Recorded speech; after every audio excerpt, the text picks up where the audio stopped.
Épisode 1. L'épisode s'ouvre sur Gojo, un tailleur de poupées Ina peu sûr de lui mais passionné, qui suit les traces de son grand-père, un artiste de poupées Ina de longue date. Bien que Gojo aime passionnément son hobby, il s'isole socialement à l'école car il pense qu'on se moque de lui pour ce qu'il fait. Il ne s'est pas fait un seul ami au cours de ses années d'école et son grand-père s'inquiète pour lui. Un jour, dans la salle de classe, une fille qui sautait dans la classe se frappe la tête avec le bureau de Gojo. Elle s'excuse auprès de lui avant de rejoindre ses amis.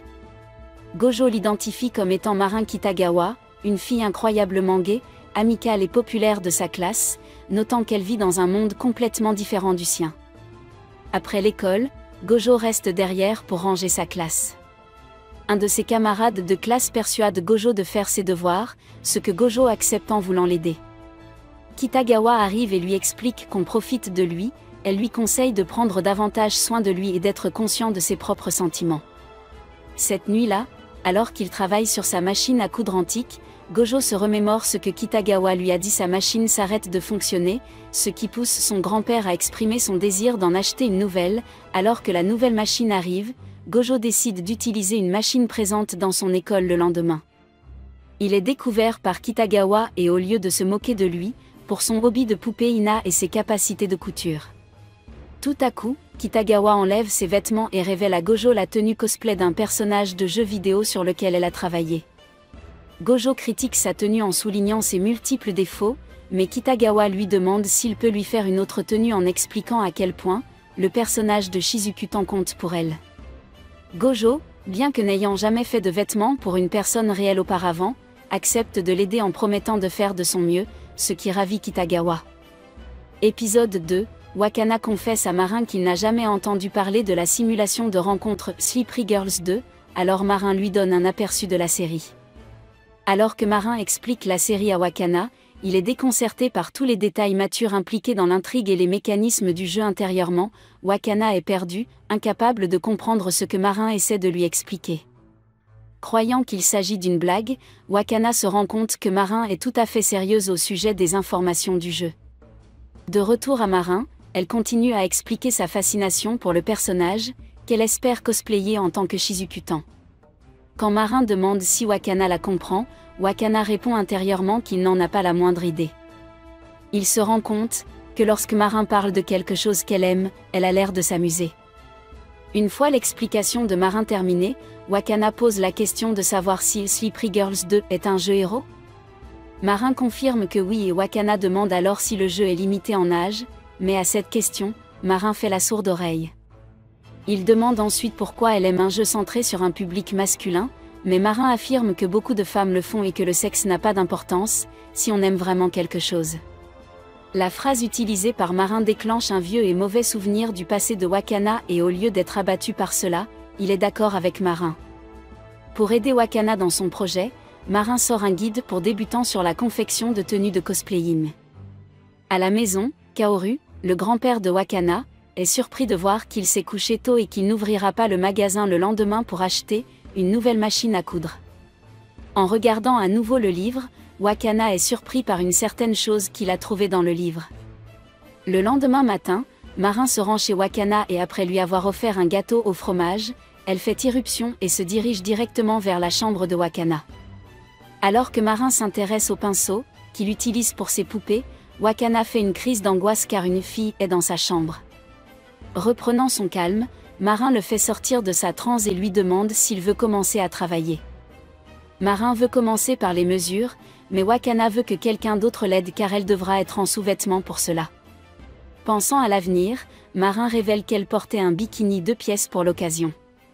Cependant, Wakana n'est pas impressionnée par l'apparence de Marin et est irritée lorsqu'elle le touche.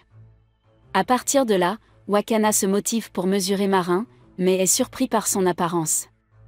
Alors qu'elle se retourne, Wakana lui demande si elle se sent mal à l'aise en ne portant que son maillot de bain, ce à quoi elle répond que non et que seul le costume de cosplay lui importe. Se tapant le visage très fort avec ses 2 mains, Wakana se motive pour enfin commencer les mesures. Une fois qu'ils sont terminés, Marin demande quelles chaussures elle peut porter car la plupart de celles qu'elle essaie de porter lui font mal aux pieds.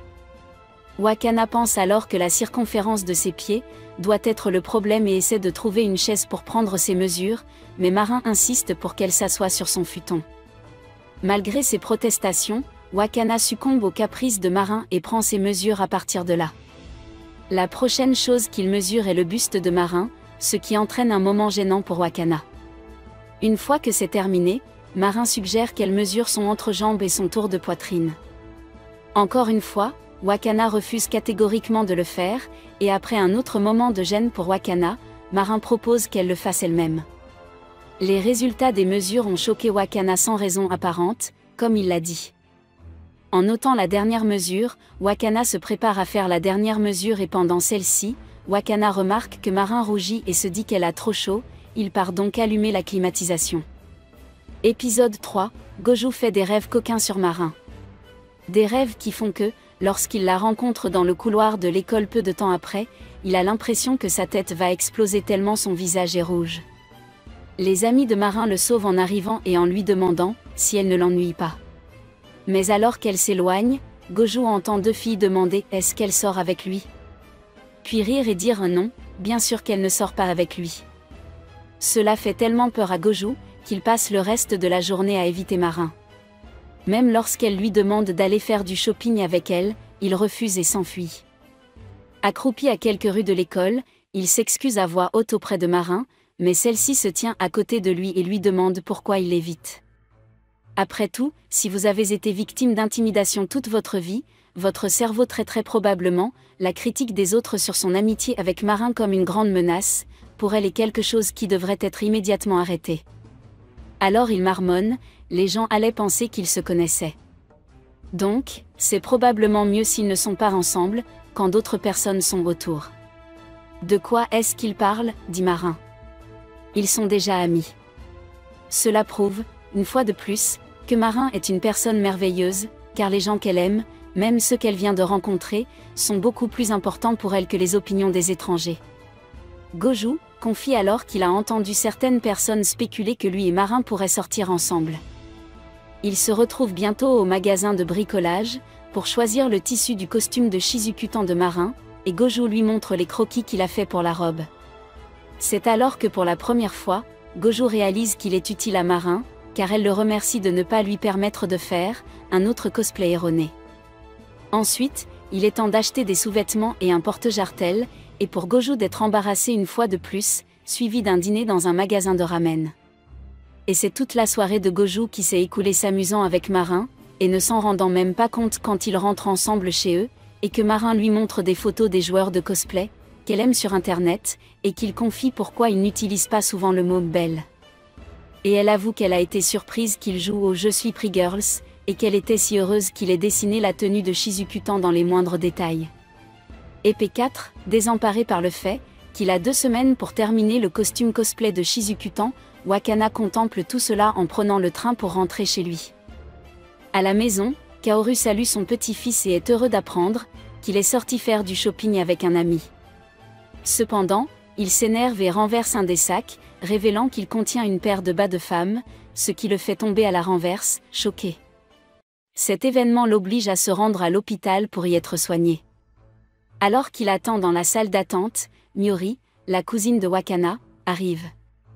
Wakana l'informe de l'état de santé de leur grand-père, qui ne tarde pas à les rejoindre. Prenant un siège, Miori propose à Kaoru de rester chez elle pendant les 2 semaines dont il a besoin pour récupérer. Wakana se fait l'écho de cette suggestion en affirmant que ce serait mieux, ce qui lui laisse le soin de surveiller la boutique. Kaoru accepte l'offre et lorsque Wakana affirme qu'il lui apportera une paire de vêtements supplémentaires le lendemain, Kaoru demande également ses pinceaux. Quelques jours plus tard, Wakana informe Marin qu'il n'est pas allé à l'école la veille à cause de l'accident de son grand-père.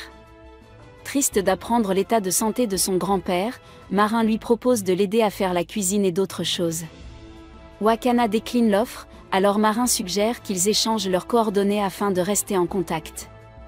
Wakana accepte tacitement et après avoir fait cela, il marche dans un couloir pendant que Wakana pense à comment il a été incapable de commencer à travailler sur le costume. Marin mentionne, alors que son coiffeur a réussi à couper la perruque dans le style qu'elle voulait et qu'elle la lui donnera plus tard dans la journée. Il s'arrête ensuite devant un tableau d'affichage, où sont annoncés les prochains examens de mi-semestre, ce qui ajoute une nouvelle difficulté au plan de Wakana pour les 2 semaines à venir. Sortis de leur transe par Marin, les 2 hommes continuent d'avancer tandis que Wakana constate les problèmes dans lesquels ils se trouvent.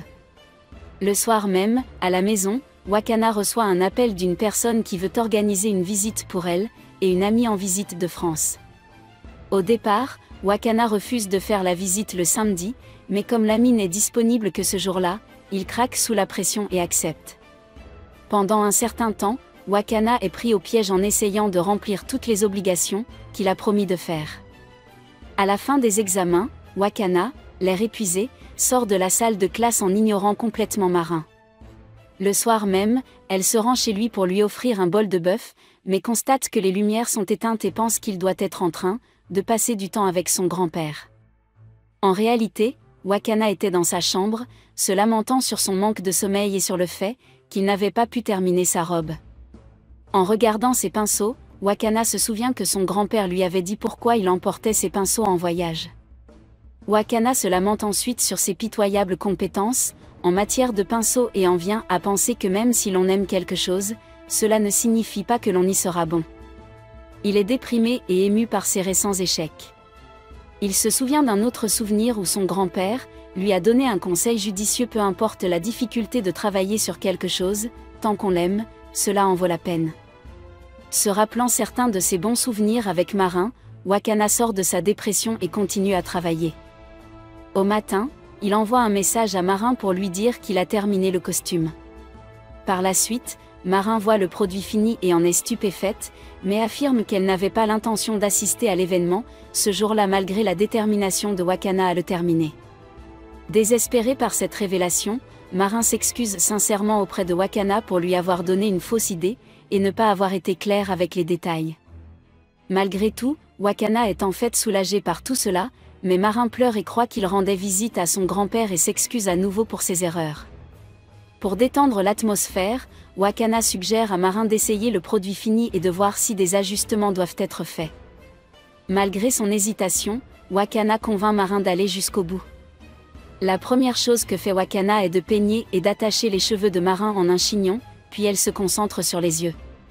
Des faux cils de rechange de la boutique de Wakana sont utilisés et sans hésiter, Marin rase ses propres cils pour mieux s'adapter au cosplay. Le maquillage est ensuite appliqué, et Wakana quitte sa chambre pour que Marin puisse s'habiller dans le costume. Le résultat final est que Marin est ravie d'être si belle dans le costume et d'être capable d'être Shizuku-chan. Et c'est tout pour cette vidéo. Merci d'avoir regardé, n'oubliez pas de vous abonner, d'aimer, de commenter et d'activer les notifications pour notre prochaine vidéo. Prenez soin de vous.